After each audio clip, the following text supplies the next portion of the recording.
What's going on, guys? It is time to talk about Hagrid. So we've been getting a lot of on-set photos of Hagrid. So Hagrid is being played by an actor named Nick Frost, who I've said from the beginning was a really good casting. So the official HBO Max and Harry Potter Instagram page posted this photo of Nick Frost, and I never really got around to talking about it. So now I want to take a look at this and also talk about a lot of the other set photos that we've seen. And get ready because there are a lot. Before I jump into that though, if you enjoy this video, please consider liking and sharing. It will greatly help to grow and sustain the channel. And if you like what you see, hit that subscribe button, and you can also follow me on all of my other social medias, all of which are linked down below and all of which have similar content that I make here on this channel. And most of those social medias will be covering this show in depth, especially this channel, YouTube, and also Twitter. So if you want to stay up to date, my YouTube page here and my Twitter is the place to do it. But now let's jump into it. So a lot of people reacted to this photo saying that Nick Frost looks like he's basically dressing up as Hagrid, played by Robbie Coltrane, which I think is pretty funny. Obviously the hair has a comb over, which is interesting, and a lot of people have said that the hair is not messy enough. Which is valid because there are a lot of moments in the books where it says that Hagrid's hair was too messy, too curly to even comb it back. And it looks like Nick Frost's hair could easily be styled. In fact, it is styled, like with the comb over. Then he has the jacket, which is sort of a green, and he also has gloves, which is interesting. Robbie Coltrane did not have that.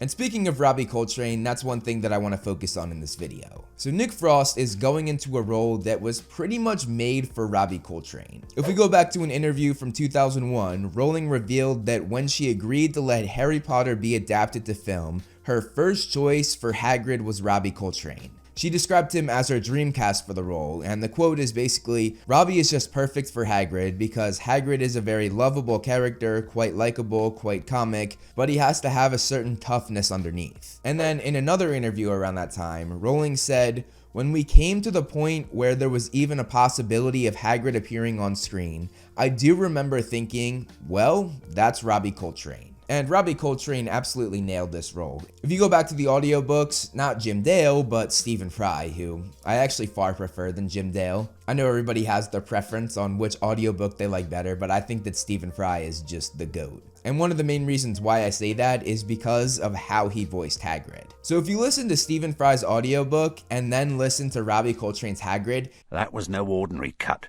That's what you get when a powerful, evil curse touches you. You can tell that Robbie Coltrane did his homework, listened to these audiobooks, and absolutely nailed the voice. That ain't no ordinary cut on your forehead, Harry. A mark like that only comes from being touched by a curse, and an evil curse at that. So now the question is Nick Frost going to try to replicate what this audiobook and what Robbie Coltrane did with the voice, or is he going to have his own voice for Hagrid? So let's take a look at the actual set photos. We see Nick Frost walking across the street, who isn't actually Nick Frost. This is a body double. So another thing that the movies did that the show is now doing is giving Hagrid a body double and using an animatronic head that is made to look like Nick Frost. Obviously the movies were made all the way back in 2001, and by the way, the body double for the movies was named Martin Bayfield, and he was there throughout all 8 films. And then over the course of the 8 films, it got better and better. And considering that the last film was in 2011 and we are now in 2025, obviously this head is much more advanced, and honestly it looks really good from these set photos. You can see it here, then you can see him here, and he's walking through London. Most of these shots that I'm going to show you are in London. And then you can see they have these little dots,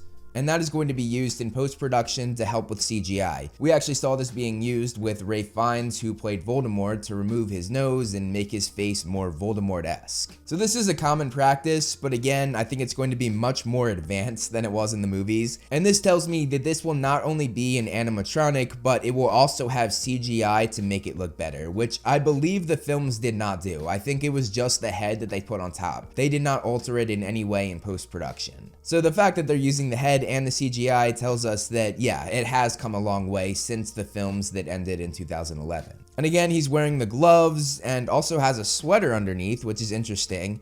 And these pants, I think, are very 90s, and obviously this is taking place in the 90s. They have been very accurate to that in what we've seen so far, and I'm going to talk about that more in a second. But now I want to look at photos that have Hagrid and Harry in it. So we get a good look at Dominic McLaughlin as Harry. He has the glasses, and he has the 90s clothes, which I love, with all of the different colors and like the blocking, as you can see here on the sleeve. It's very 90s. So yeah, that's exciting. He also has really long jeans, which I don't know if that was a style in the 90s, but if it is, shout out to them for adding that as well. But yeah, then we see Hagrid next to Harry. And this is one thing that I really wanted to talk about and that I actually talked about in a tweet, but I want to go into more detail here. So Hagrid in the books is 11 feet and 6 inches, which obviously is not practical to do in the movies. Imagine trying to fit someone who's 11 and a half feet in the frame with a child who's like 4'2"? The movies made him be 8 feet tall. And as you can see here, it's probably around the same height. Let's say that Dominic McLaughlin is around 4 feet. He's also standing on a ledge here, so he's a little bit taller. It looks like Hagrid is twice his size, so around 8 feet. So just a quick edit, after I finished recording, we found out more information on Hagrid's actual height. And we found out that he is only going to be 7 feet and 2 inches. Also, the body double for Hagrid is a man named Anthony Wallen, and you can see him here. Honestly, I find this a little bit disappointing. I would have liked to see him a lot taller. I think 7 feet and 2 inches is just too short, especially considering that the films were able to make Robbie Coltrane so much taller. But there are other ways to do this with camera tricks. You can make the actors in the background be further away, making it look like Hagrid is taller. You can also film what's in the background or the characters that are interacting with Hagrid and then add Nick Frost in front of a green screen and then you add him in later. Or one of the best techniques, if it's just Hagrid in the shot, is film it from higher up and then have a wider lens looking down at him. So basically, you make it as close as you can, you get a wider lens, and you face it down, and that will give the illusion that Nick Frost as Hagrid is much taller than he actually is. Here's the thing though, doing these camera tricks with other actors might be more difficult,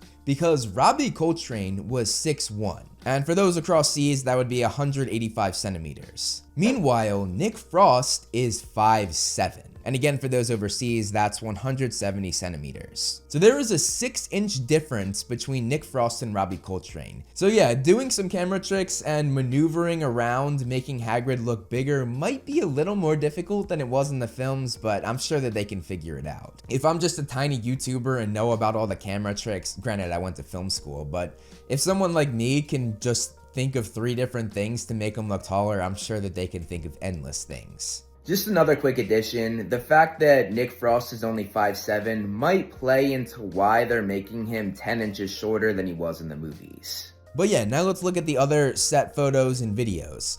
We have another shot of Hagrid and Harry walking across the street.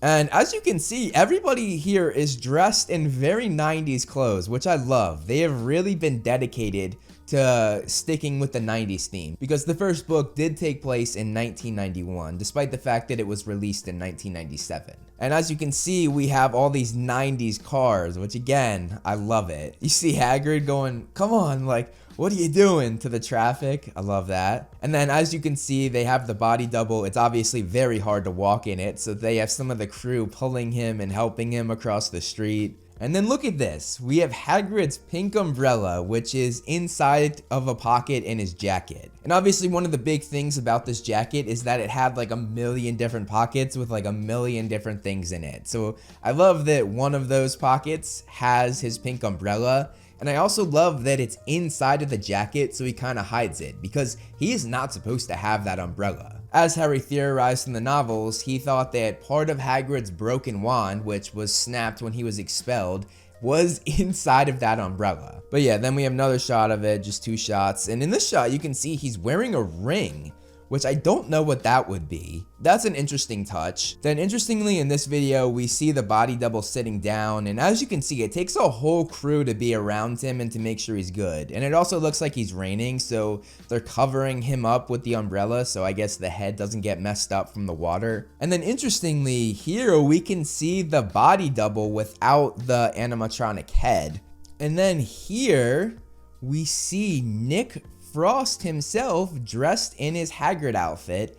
And as you can see, this is not the body double, this is Nick Frost himself. But yeah, as you can see, he's a lot shorter. I am excited to see him here in his costume. But yeah, man, those are my thoughts on Hagrid that we've seen so far. It is very exciting to see how much they are filming, and it is very exciting that they are actually filming in London. Obviously, this leads to a lot of fans taking set photos, which I'm not upset about because we just saw so much content. There are a lot of takeaways, specifically the fact that they are doing what the movies did with the animatronic head, but they are also incorporating CGI to make it a little more believable and a little bit more modern. Another takeaway is that they are sticking to the 90s theme with all of the cars and even Hagrid's and Harry's clothes. I also love that they hid the umbrella inside of his coat to kind of hide it, and it is exciting to pretty much see exactly what Hagrid is going to look like in this series. Personally, I'm pretty happy with what we've seen so far, but let me know in the comments below what you guys think. But that's really all I have to say about this. Right here I have a playlist of all of my HBO Harry Potter TV series videos. So if you want to check that out, click right here. That's all for today though. Thank you so much for watching, and I will see you in the next video.